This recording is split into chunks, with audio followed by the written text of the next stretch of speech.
आज का टॉपिक का नाम क्या है? Popular front of India, PFI। Popular front of India में देखेंगे, आप देख रहे होंगे अपन सभी, तो इंडियन एक्सप्रेस हो, हिंदू हो, लोक सत्ता हो, फ्रंट पेज की न्यूज है। रीजन क्या है? क्योंकि बहुत बड़ा अटैचमेंट हुआ, बहुत ज्यादा अरेस्ट हुई उसमें। 22 सितंबर और 27 सितंबर को 2 बार गवर्नमेंट ने, सेंट्रल गवर्नमेंट ने रेड करी। उसमें 270 से ज्यादा लोगों को अरेस्ट किया, डिटेन किया और कई प्रॉपर्टी सीज करी। इसके लिए ये सब PFI न्यूज में बहुत ज्यादा हाईलाइट हो गया है। अब मुद्दा ये है कि PFI के मेंबर्स को अरेस्ट क्यों किया? वो भी एक ऑर्गेनाइजेशन है जैसे बाकी ऑर्गेनाइजेशन है, तो उसको अरेस्ट करने का कारण क्या है? और PFI ऐसी वैसी ऑर्गेनाइजेशन नहीं है, PFI काफी पॉपुलर ऑर्गेनाइजेशन है, स्पेशली अमंग मुस्लिम ग्रुप्स, मुस्लिम पीपल्स। तो उसको अरेस्ट करे क्यों? अगर उसको अरेस्ट करे क्यों, पहले तो अपने को ये देखना पड़ेगा कि PFI है क्या। पहले हम ये देखेंगे PFI है क्या। ये और देखो, ये जो टॉपिक है PFI, ये स्पेशली इंपॉर्टेंट है दो चीज के लिए। एक मेंस के लिए, UPSC और MPSC के मेंस के लिए नेक्स्ट ईयर के, और दूसरा है इंटरव्यू के लिए। उसके अलावा प्रीलिम्स में इससे रिलेटेड, जैसा ये एक ऑर्गेनाइजेशन है तो NGO पे क्वेश्चन बन सकता है। पॉपुलर फ्रंट ऑफ इंडिया कब कॉन्स्टिट्यूट हुई? 2007 में। अभी की ऑर्गेनाइजेशन नहीं है, कब की? 2007 की। उसके पहले वो नेशनल डेवलपमेंट फ्रंट थी। ये किसकी सक्सेसर है? नेशनल डेवलपमेंट फ्रंट की। फिर उसके बाद में क्या हुआ, उनके कुछ मोटिव्स चेंज हुए, कुछ वे ऑफ वर्किंग चेंज हुआ, कुछ लीडर्स चेंज हुए, तो उन्होंने सोचा कि नया नाम देते पॉपुलर फ्रंट ऑफ इंडिया।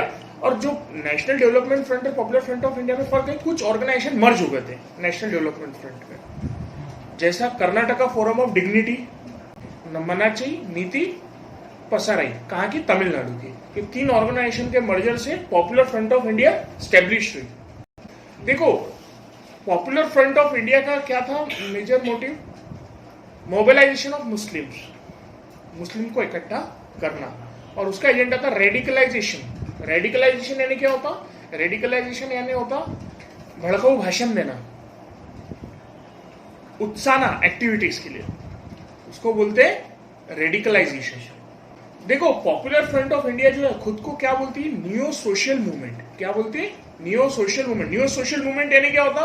देखो, सोशल मूवमेंट और न्यू सोशल मूवमेंट में क्या फर्क है? जो इंडस्ट्रियलाइजेशन के पहले के जो मूवमेंट्स है उसको बोलते हैं सोशल मूवमेंट, और पोस्ट इंडस्ट्रियलाइजेशन जो है उसको बोलते हैं न्यू सोशल मूवमेंट, जो इंडस्ट्रियल रिवॉल्यूशन के बाद में है। न्यू सोशल मूवमेंट में क्या था? सिर्फ मटेरियलिस्टिक ऑब्जेक्टिव के लिए वो लोग नहीं लड़ते थे मूवमेंट, वो लोग काय के लिए और लड़ते थे? ह्यूमन राइट्स, एडवांस राइट्स जो रहते हैं, ह्यूमन राइट्स होना, भाई हमारे को ऑर्गेनाइजेशन बनाने का अधिकार होना और वोटिंग का अधिकार होना। बराबर समझ में आया? अब हम ये देखेंगे पॉपुलर फ्रंट ऑफ इंडिया को जो बैन किया, इसके पीछे रीजन क्या है, ऐसा क्या हुआ? स्टेट ऑफ यूपी ने लेटर लिखा मिनिस्ट्री ऑफ होम अफेयर्स को कि हमने 24 से ज्यादा पॉपुलर फ्रंट ऑफ इंडिया के लोगों को गिरफ्तार किया, उसके मेंबर्स को गिरफ्तार किया। क्यों? क्योंकि वो लोग सिटीजन अमेंडमेंट एक्ट के प्रोटेस्ट में इन्वॉल्व थे और उन्होंने उसके लिए वायलेंस कमिट किया स्टेट में। तो आपको सेंट्रल मतलब मिनिस्ट्री ऑफ होम अफेयर्स को बोला कि आप इसके ऊपर थोड़ी सी इन्वेस्टिगेशन करो, और भी इंडिया में जैसा यूपी में हो रहा और भी कहीं ना कहीं इनके एक्टिविटीज हो रहे हैं। आगे समझ में? तो उसके बाद से फिर इन्होंने रेड मारना चालू करे, जैसे 22 को और 27 को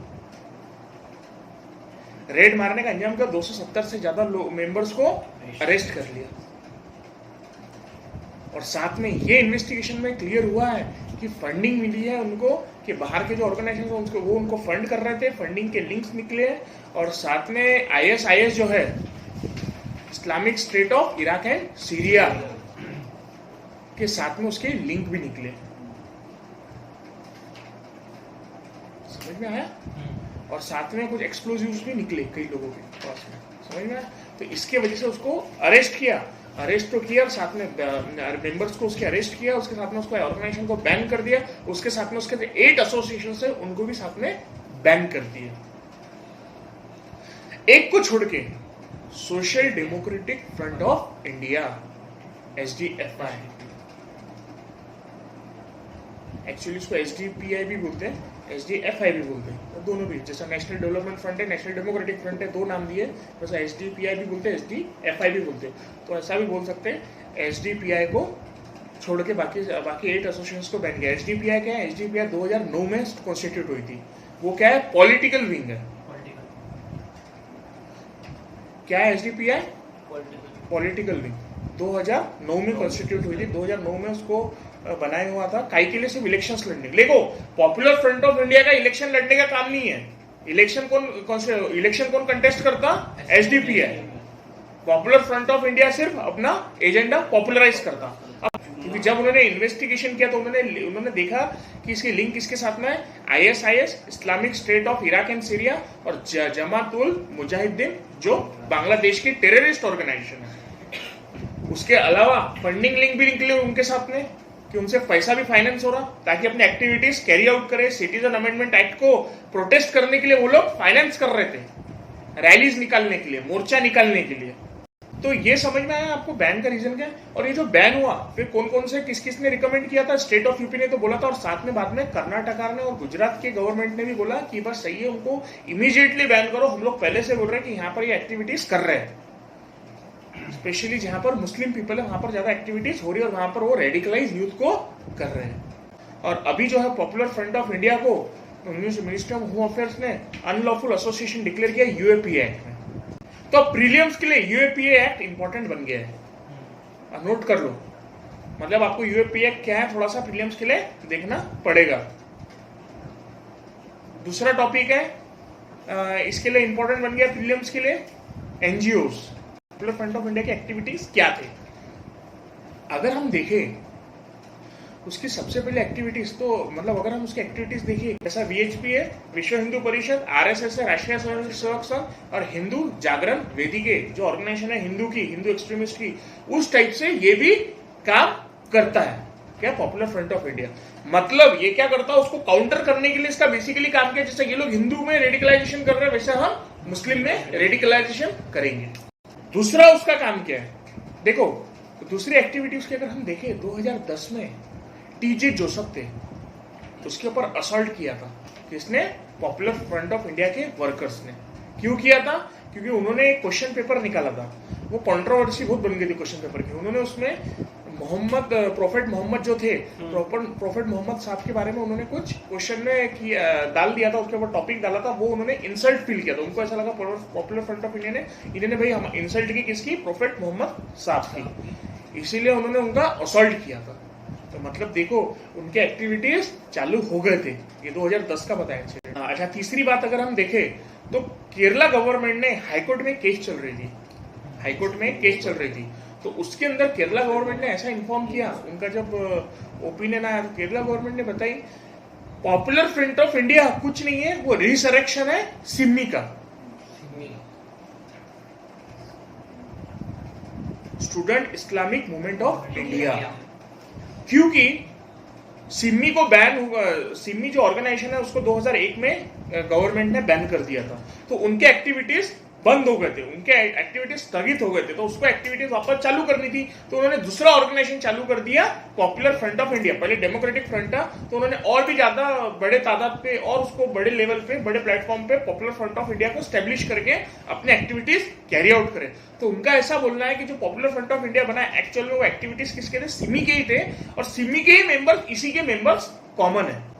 और सिमी जो है student Islamic movement of India, वो एफिलिएट है इंडियन मुजाहिदीन का। तो इनडायरेक्टली अगर आप देखोगे तो पॉपुलर फ्रंट ऑफ इंडिया पे किससे लिंक आ रही?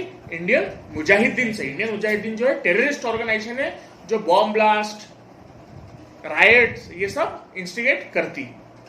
उसके बाद अगर हम देखें तो 2013 में, देखो 2012 का बता दिया आपको, 2013 में क्या, फिर उसके बाद अगर हम देखें 2013 में केरला गवर्नमेंट ने रेड मारी PFI के कैडर्स पे, तो उन्होंने वहां से वेपन्स, एक्सप्लोजिव्स, मतलब गोला बारूद, हथियार,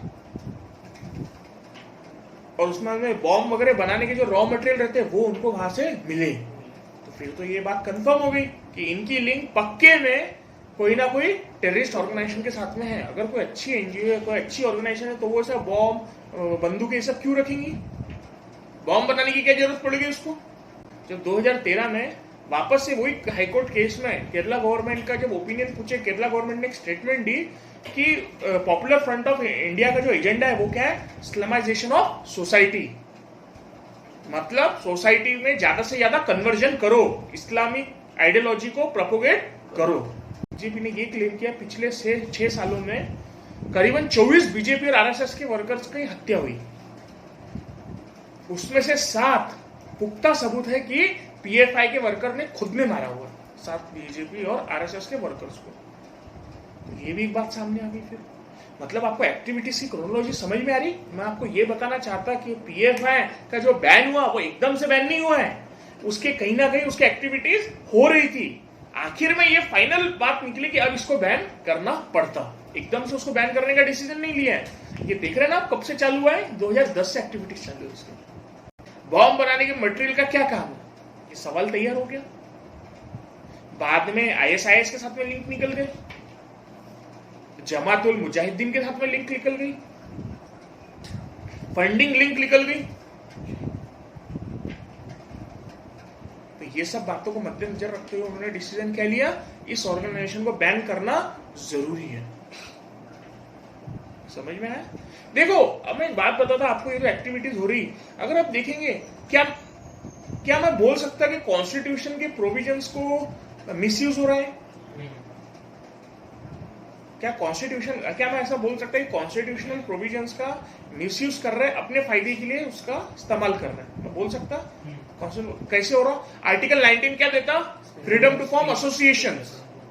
आर्टिकल 19 क्या बोलता? Freedom of speech and expression में फ्रीडम टू फॉर्म एसोसिएशन। तो उसी के अंतर्गत ये लोग एसोसिएशन बनाने का अधिकार है हर आदमी को। आप भी अपनी एसोसिएशन बना सकते हैं, आप भी अपने एनजीओ बना सकते हैं, आप भी अपनी कोई नई ऑर्गेनाइजेशन तैयार कर सकते हैं, आप भी अपनी कोई पॉलिटिकल पार्टी तैयार कर सकते हैं। बट कुछ लोग क्या करते हैं? अपने फायदे के लिए गलत ऑर्गेनाइजेशन तैयार करते हैं, गलत मोटिव से, जैसे इसने किया। क्या मैं बोल सकता? इसीलिए इस बार विलियम्स के लिए आर्टिकल 19 भी इंपॉर्टेंट है। पहला तो मैंने बता दिया कि जैसा वो जहां मुस्लिम एरियाज है, जहां मुस्लिम पॉपुलेशन ज्यादा है, वहीं होता है। दूसरा देखोगे आप, इंडिया के जो आज सोशल स्ट्रक्चर है, इंडिया डेमोक्रेटिक है, इंडिया सेक्युलर है, इंडिया में थोड़ा सा फ्रीडम ज्यादा है। तो ये जो है ये थ्रेट किसके लिए है? इस ऑर्गेनाइजेशन के लिए। क्यों? इंडिया सेक्युलर है तो उनकी दाल गलेंगी क्या? नहीं गलेंगी। इसलिए वो इंडिया को नुकसान पहुंचाने की कोशिश कर सकते हैं, इंडिया को पोलराइज करने की कोशिश कर सकते हैं धर्म के नाम पे।